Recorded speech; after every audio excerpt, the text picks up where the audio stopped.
So how do you actually learn Chinese by watching TV? It's always touted as the best way to learn a language, and if you just get enough hours of input, it'll just naturally sink in. But how many times have you tried watching a TV show in your target language and they either talk too fast, have a really thick accent, or there's just way too many words that you get lost in the plot and don't even understand what's going on? The very first Chinese series that I watched was called Put Your Head on My Shoulder, and I remember the utter frustration of not understanding certain words and expressions. And it can be really hard to balance both learning a new language at the same time as trying to actually enjoy what you're watching. So in this video, I'm going to give some tips on how I actually use TV shows and movies to learn Chinese, including how I learn new words, how I use subtitles effectively, the techniques that I use to practice my pronunciation, as well as some recommendations that I have for what TV shows and movies to actually watch. Now, the major benefit of using TV to learn Chinese is that you will naturally come across certain phrases and expressions that are actually used by people in real life. No matter how long you study using textbooks, you really only come across these colloquial terms by interacting with native speakers or observing these interactions. But how do you actually note down these phrases that you've come across so that you actually remember them? The main method I've used is to look up new words that I come across using the Plecker app. And here I would look up the definition and some example sentences, and then I would just save this card in my card deck to be revised later. But the idea in this is not to look up every single new word that you come across, but only those that are really crucial for understanding what's going on. And this way, it's not going to be so annoying having to stop and start the video or series TV show multiple times, because that's no fun for anybody. Also, I would usually only look up new words for the first half of the movie or TV show, and for the second half, just focus more on enjoying it and trying to keep up with the content as much as I can. And after watching the whole show, I would then go back to Plecker and revise the words that I just added by looking up a few more example sentences and trying to come up with some of my own. But I have to be real with myself though, and this revision step doesn't always happen. And to be honest, this whole process can be quite tedious. And that's where I found that LingoPie really helps with automating the way that I learn new words from watching TV shows and movies by just keeping everything on the same platform. LingoPie is basically a combination of Netflix and YouTube, and it also has its own built-in language practice software. There are over 3,000 different shows and movies available in Mandarin and 12 other languages, including Spanish, French, Korean, and more.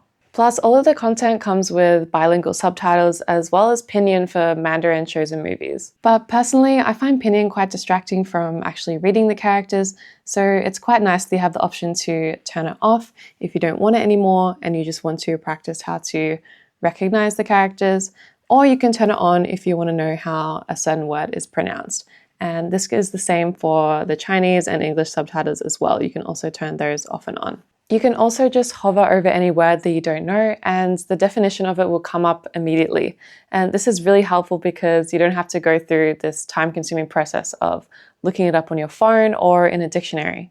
Each sentence also has its own explanation if you need, because even I come across situations where I know every single character, but when it comes to the whole sentence, I'm just lost for the meaning. There are also flashcards, quizzes, and other games you can play to review the words that you've just learnt and to keep track of all your new vocabulary. I found LingoPie super convenient for having both the video platform as well as my bank of new words located all in one place. This way, it's just so easy to look back on the words you've come across and revise them in just a couple clicks, either on your phone, your laptop, or on your TV, so you can really learn wherever you go. You can even use the LingoPie extension to link to your Netflix account so you can have access to all of your favorite shows and movies and at the same time still access all of the features that LingoPie provides. If you're interested in using LingoPie for learning Mandarin or other languages, you can get a 7-day free trial using the link in the description below. Now, as well as practicing your listening skills and learning new words through watching TV, you can also practice your pronunciation through a technique called shadowing. You may have heard of shadowing, but don't necessarily know how it works exactly. Basically, when you first listen to a line of speech, really take note of the way that the speaker enunciates certain sounds, the way that they use emotion to convey their meaning, and just the general rhythm of the language. Then pause it and try to emulate how they sounded. 大家在外出的时候，大家在外出的时候，记得要随时准备好雨伞。记得要随时准备好雨伞。You can then try playing the video and talking at the same time as the speaker. And this might be pretty hard for the first few times, but is a really good technique to practice your native-like pronunciation. 大家在外出的时候，记得要随时准备好雨伞，以及注意的。太难了，他们说的真的太快。You can also just have some fun with it and really get into character. And I find this works best for shows where people are arguing or there's something really shocking going on, because you can learn a lot of authentic expressions such as 我的天哪 or 怎么回事. So have a go and try it out. I also briefly mentioned about subtitles, but I wanted to go into a bit more detail on how I actually use this effectively. Basically, when you just start out learning Mandarin, it's pretty hard not to use pinyin when you're engaging with content.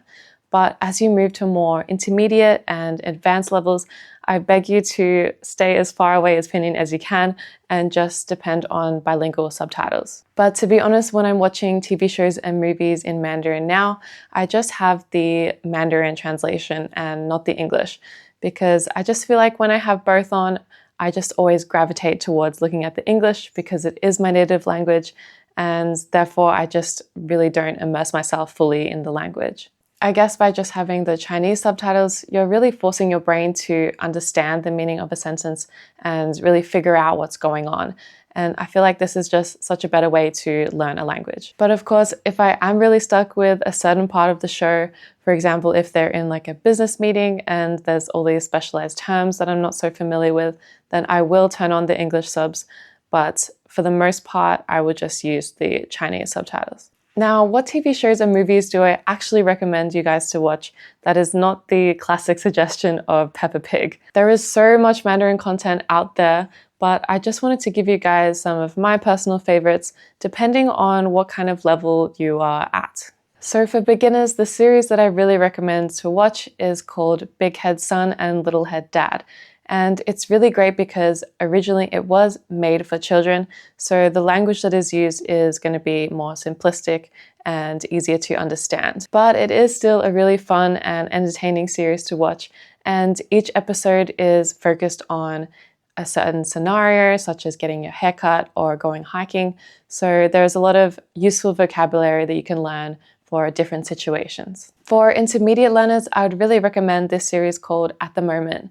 And this centers around 10 different episodes about love, dating, and human connection at the same time as the filming of a reality dating show. It explores a lot of different complicated relationship dynamics, so you'll be able to learn a lot of specialized vocabulary that is used when interacting with people, and especially in the dating scene. Obviously, for more advanced learners, you have a lot more choice as to what you actually watch, and you have access to a broader array of genres and different types of content.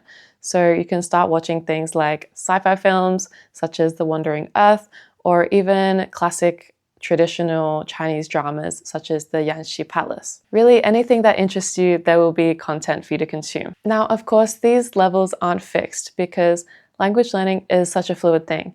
You know, even I like watching some basic cartoons when I'm having an off day with my language learning, but it's still better than consuming no content at all. So I hope this video has given you some tips on how to actually learn Chinese from watching TV shows and movies, and feel free to leave in the comments below any strategies or techniques that you use personally. I would love to hear them.